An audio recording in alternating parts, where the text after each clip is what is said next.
Hello, everybody. Woo! I'll show you better. Okay. Okay. Smash.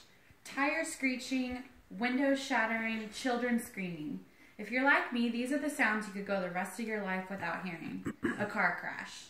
My name is Brooke White, and for the last 5 years, I've had one of the most coveted jobs in the world.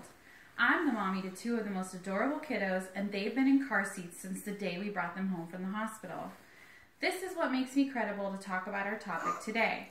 Extended rear-facing car seats, like this. Bringing a baby home from the hospital is one of life's most memorable moments. We put them in their car seat for the first time and drive home with our new little bundle of joy. With all the things life gives us to worry about, should we have to worry about the safety of our car seat? Since 2011, the American Academy of Pediatrics staff has been recommending that all children remain in a rear-facing car seat until 2 years of age, or until they have reached the height and weight maximum for their car seat. Car seats should remain rear-facing until the child is at least 2 years of age, or has met the maximum height and weight requirement for their car seat, because a child's bones are not strong enough until much later in life. The likelihood of serious injury or death is greatly reduced, and children are more flexible than adults.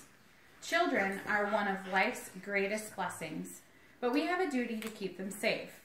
By the end of my speech, I am hoping to convince you that keeping a child in a rear-facing car seat as long as possible is the surest way to keep them safe. One of the largest reasons for keeping your child in a rear-facing car seat has to do with the lack of bone development in younger children. Children are more vulnerable to injury, and their bones are not fully developed until much later in life, as seen on the Car Seat for the Littles website in 2018. Rear-facing toddlers at an unknown date stated that a baby's head accounts for 25% of its body weight, while an adult's head is only 6% of their body weight. And children's bones are still very soft. It takes about 15 years for the human skeleton to fully mature. This is a photo of child's vertebrae at different ages. So on the left, you have a vertebrae at the age of 1, and on the right, you have a vertebrae at the age of 6. As you can see, a 6-year-old's vertebrae is fully fused, whereas a 1-year-old's is still developing. As seen on the Consumer Reports website by Thomas in 2016, rear-facing car seats spread the impact of the crash more evenly over the child's body and limits motion of the head. Rear-facing car seats cradle the child more than a front-facing car seat. With auto accidents being the leading cause of death among children 5 and older, who wouldn't want to do everything possible to keep their child safe? When we consider the current recommendation to keep children rear-facing and the fact that a child's bones do not fully develop until much later in life, let's focus on a huge statistic according to Safety Belt Safe USA website in 2017. A child under 2 years old is 75% less likely to sustain serious injuries or even death with a rear-facing car seat than a front-facing car seat. Research has proven that the chance of a serious injury or death is dramatically reduced when children are in a rear-facing car seat as opposed to a front-facing car seat.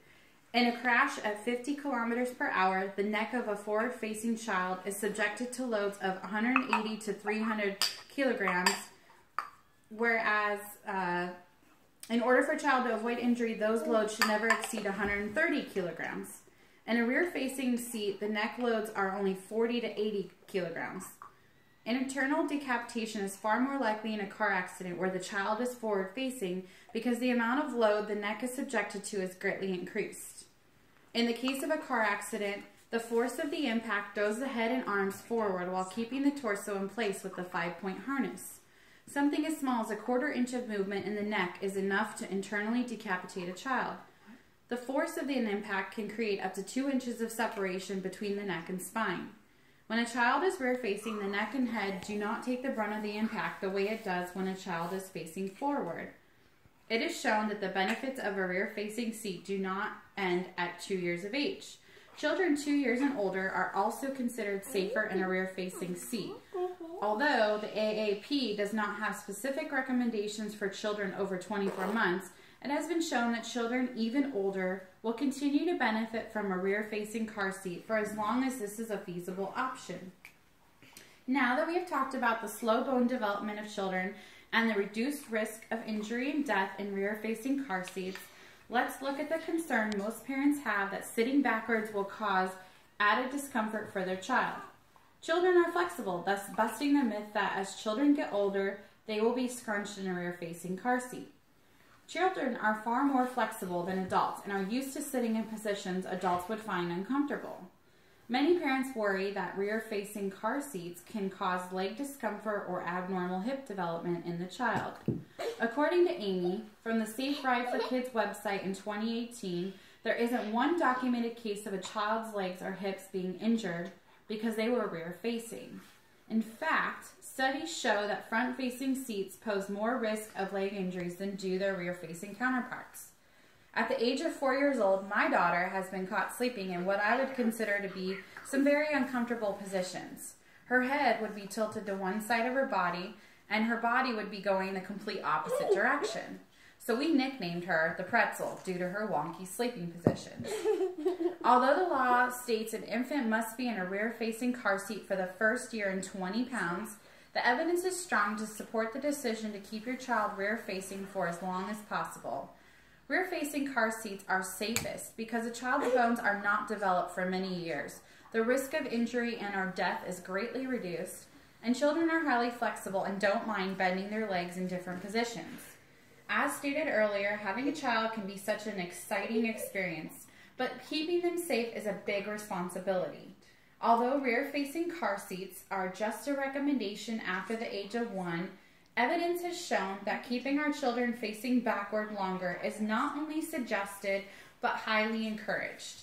Hopefully, I have convinced you to keep your child in a rear-facing car seat beyond the 1-year age requirement and to advocate for other parents to do the same. Being a parent is not always an easy job, but keeping our children safe should be. I would much rather have a child who is inconvenienced by having to stare at the back of a car than a child who I have to visit at the cemetery. I know I will be keeping my 11-month-old rear-facing for as long as possible.